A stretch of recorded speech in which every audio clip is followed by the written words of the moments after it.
Lawrence Bishnoi की तरफ से बहुत ही बड़ी खबर आ रही है। लॉरेंस बिश्नोई पर जिसने रखा था 1 करोड़ 11 लाख 11 हजार 11 रुपए का इनाम, अब मामला उलटा पर गया है। गैंगस्टर बिश्नोई की तरफ से 1 करोड़ 50 लाख रुपए की सुपारी दे दी गई है इनको मारने के लिए। अब इनका हालत खराब हो चुका है। इस वक्त के सबसे बड़ी खबर, इस वक्त के सबसे बिग ब्रेकिंग न्यूज निकल के सामने आ रही है। बता दे कि इस वक्त 2 डीएसपी सहित 7 पुलिस वालों ने जेल से करवाया था लॉरेंस बिश्नोई का इंटरव्यू। अब पंजाब सरकार ने कर दिया है इन लोगों का सस्पेंड। अब इन पुलिस वालों को बहुत महंगा पड़ा। लॉरेंस बिश्नोई बदमाश आदमी है, पता नहीं कहां टपकवा दे। सलमान खान माफी मांग लें, राकेश टिकैत ने दे दी सलाह। सलमान खान को किसी मंदिर में जाकर माफी मांग लेनी चाहिए। ये एक समाज के सम्मान से जुद्धा मसला है। ये कहना है भारतीय किसान यूनियन के प्रवक्ता राकेश टिकैत का। इस मामला को पूरे विस्तार से बताते हैं। अगर आप इस चैनल को सब्सक्राइब नहीं किए हैं तो कर लीजिए। चलिए बताते हैं पूरा मामला। राज शेखावत, क्षत्रिय करणी सेना के प्रमुख, ने हाल ही में जेल में बंद गैंगस्टर लॉरेंस बिश्नोई के खिलाफ एक बड़ा ऐलान किया जिसने पूरे देश में हलचल मचा दी है। उन्होंने कहा कि अगर कोई पुलिस वाला लॉरेंस बिश्नोई का एनकाउंटर करता है तो करणी सेना की ओर से उसे 1 करोड़ 11 लाख 11 हजार 111 रुपए का इनाम दिया जाएगा। शेखावत ने बताया कि ये इनाम करणी सेना की ओर से दिया जाएगा और उनके संगठन के लोग इस फंड को जुटाने के लिए 5-5 पैसे का योगदान देंगे। मतलब उन्होंने करणी सेना के सदस्यों और समर्थकों से अपील की है कि सब मिलकर इस रकम को इकट्ठा करें ताकि लॉरेंस का खात्मा हो सके। इसके साथ ही उन्होंने ये वादा भी किया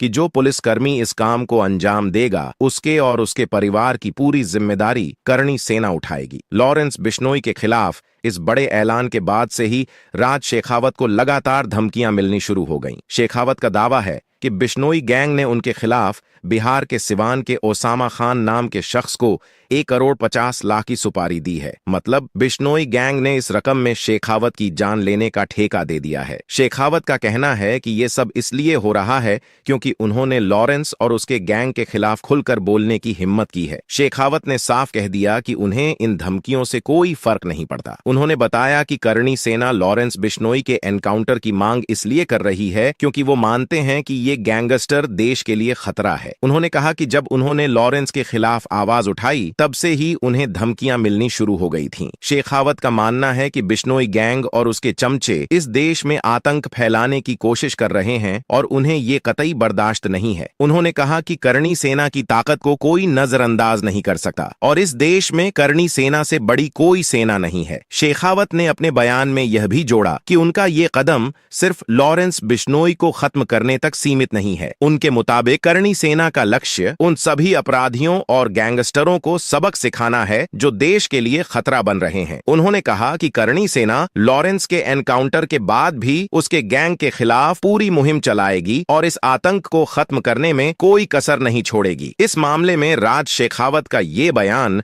मीडिया में आग की तरह फैल गया है। करणी सेना का ये ऐलान देश भर में चर्चा का विषय बन गया है। कुछ लोग इसे कानून व्यवस्था के लिए खतरा मान रहे हैं तो कुछ लोग इसे अपराध के खिलाफ सख्त कार्रवाई के रूप में देख रहे हैं। शेखावत का कहना है कि वो लॉरेंस बिश्नोई के खिलाफ अपनी मांग पर डटे रहेंगे और किसी भी धमकी से घबराने वाले नहीं हैं। उनके इस साहसी कदम ने लॉरेंस गैंग के खिलाफ एक अलग ही माहौल बना दिया है और देश में यह सवाल खड़ा हो गया है कि क्या अब न्याय के लिए इस तरह के इनाम और धमकियों का सहारा लेना जरूरी हो गया है। अब बात करते हैं कि किन किन पुलिस वालों का सस्पेंड हुआ है। पंजाब की भगवंत मान सरकार ने गैंगस्टर लॉरेंस बिश्नोई के जेल से वायरल हुए इंटरव्यू के मामले में तगड़ी कार्रवाई की है। अब यह मामला सिर्फ एक इंटरव्यू का नहीं रहा बल्कि इसमें पुलिस प्रशासन की लापरवाही और अंदरूनी मिलीभगत भी उजागर हो चुकी है। यह मामला उस वक्त गरमाया जब लॉरेंस बिश्नोई का एक वीडियो इंटरव्यू पूरे देश में वायरल हो गया जिसमें वो जेल से ही अपनी धौंस जमाता हुआ नजर आ रहा था। इस वीडियो ने पुलिस की कार्यशैली पर कई सवाल खड़े कर दिए और जनता में पंजाब पुलिस को लेकर गुस्सा और अविश्वास का माहौल बन गया। इस मामले में पंजाब सरकार ने सीधे 7 पुलिस अधिकारियों को सस्पेंड कर दिया है। इनमें 2 डीएसपी भी शामिल हैं जो किसी भी पुलिस विभाग में बड़े ओहदे माने जाते हैं। इन अधिकारियों पर आरोप है कि इन्होंने खुद लॉरेंस बिश्नोई का इंटरव्यू करवाने में मदद की और उसे यह मौका दिया कि वो मीडिया के जरिए अपना पक्ष रख सके और अपना प्रभाव बनाए रखे। इसमें निलंबित अधिकारियों की लिस्ट इस प्रकार है: DSP Samar Vaneet, PPS sub inspector Reena, CIA खरट sub inspector Jagatpal Jangu, Gangu, AGTF sub inspector Shaganjeet Singh, ASI Mukhtiyar Singh, head constable Om Prakash Samarvaneet, DSP. क्या था मामला अब आपको बताते हैं। करीब 1.5 साल पहले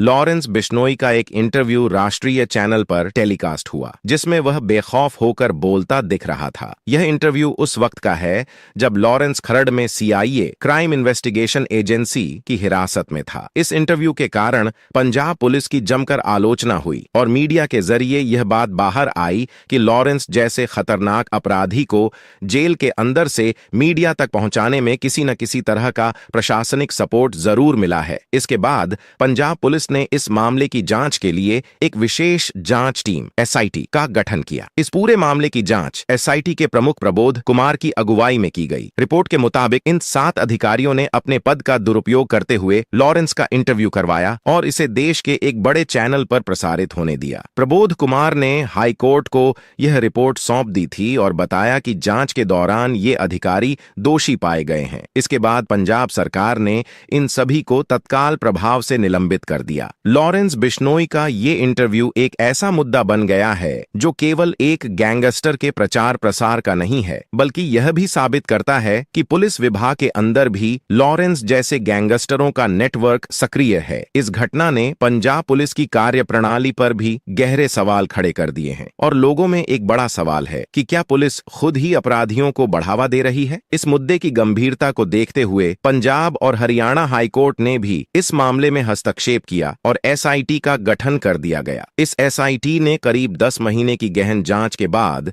यह रिपोर्ट डीजीपी प्रबोध कुमार के जरिए हाईकोर्ट में पेश की। इसके बाद पंजाब सरकार ने बिना देर किए दोषी अधिकारियों को सस्पेंड करने का फैसला लिया। अब लॉरेंस बिश्नोई को पंजाब की जेल से हटाकर गुजरात की साबरमती जेल में भेज दिया गया है। ऐसा इसलिए किया गया क्योंकि पंजाब में उसकी पहुंच और उसका नेटवर्क काफी मजबूत था और वहां रहते हुए उसके पास अपने गैंग को कंट्रोल करने का मौका मिल रहा था। साबरमती जेल में उस पर कड़ी निगरानी रखी जा रही है ताकि भविष्य में वह फिर से ऐसा कोई काम न कर सके। भगवंत मान की सरकार ने इस फैसले से यह संदेश दिया है कि चाहे कितने भी बड़े अधिकारी हों, अगर उन्होंने अपने पद का गलत इस्तेमाल किया तो उन्हें बख्शा नहीं जाएगा। इस घटना के बाद जनता में भी यह उम्मीद जगी है कि कानून के हाथ लंबे हैं और अपराधियों को सहयोग देने वालों पर भी सख्त कार्रवाई होगी। इस पूरे मामले ने एक बात साफ कर दी है कि लॉरेंस बिश्नोई जैसे गैंगस्टर का खौफ सिर्फ जनता में ही नहीं बल्कि पुलिस महकमे के अंदर भी फैल गया था। लेकिन अब सरकार का यह कदम यह दिखा रहा है कि अपराध और भ्रष्टाचार को खत्म करने के लिए वह हर संभव कदम उठाने के लिए तैयार है। सलमान खान और गैंगस्टर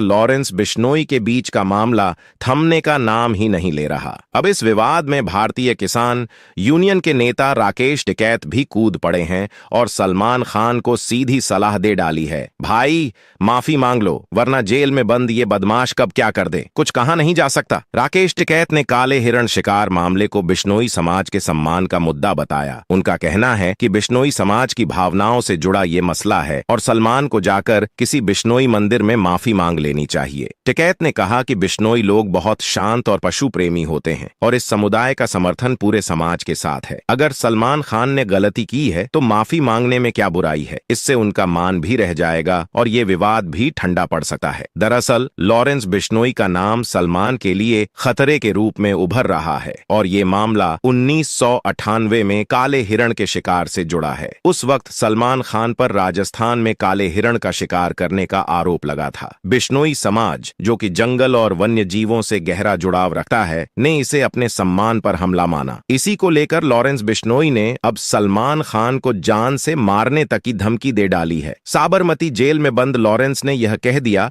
कि बिश्नोई समाज का मान रखने के लिए सलमान को सबक सिखाना पड़ेगा। इससे सलमान की सुरक्षा पहले से भी ज्यादा कड़ी कर दी गई है। लॉरेंस का भाई रमेश बिश्नोई भी सामने आ गया है। उसने साफ कहा कि सलमान खान को काले हिरण शिकार मामले में बिश्नोई समाज से माफी मांगनी चाहिए क्योंकि इस मुद्दे पर समाज पूरी तरह एकजुट है। इतना ही नहीं, रमेश ने आरोप लगाया कि सलमान ने इस मामले को ठंडा करने के लिए बिश्नोई समाज को पैसे भी ऑफर किए थे जिसे समाज ने नकार दिया। उसने कहा कि हमारे पूर्वजों ने पेड़ों और जानवरों के लिए जान तक दे दी है तो हम किसी भी हाल में अपने सम्मान से समझौता नहीं करेंगे। बिश्नोई समाज का इतिहास यह बताता है कि वे प्रकृति और जानवरों से अटूट प्रेम रखते हैं। उनके 363 पूर्वजों ने पेड़ पेड़ों की रक्षा के लिए अपनी जान कुर्बान कर दी थी। जब 1998 में सलमान खान ने काले हिरण का शिकार किया, तब से ही बिश्नोई समाज में नाराजगी है। कोर्ट केस तो चला और सलमान को सजा भी मिली, पर बिश्नोई समाज को ये लगता है कि इससे उनके सम्मान की पूरी तरह से रक्षा नहीं हुई है। अब उनके धैर्य का बांध टूटता दिख रहा है और समाज का गुस्सा बढ़ता जा रहा है। राकेश टिकैत और रमेश बिश्नोई की बातों को मिलाकर यही नजर आता है कि बिश्नोई समाज का मान बनाए रखने के लिए सलमान को किसी बिश्नोई मंदिर में जाकर माफी मांग लेनी चाहिए। इससे समाज को लगेगा कि सलमान ने उनकी भावनाओं को समझा है और सम्मान दिया है। टिकैत ने कहा कि सलमान खान को यह कदम उठाने से शायद लॉरेंस बिश्नोई की धमकियां भी बंद हो जाएं और वह समाज के साथ अपनी इज्जत भी बचा लें।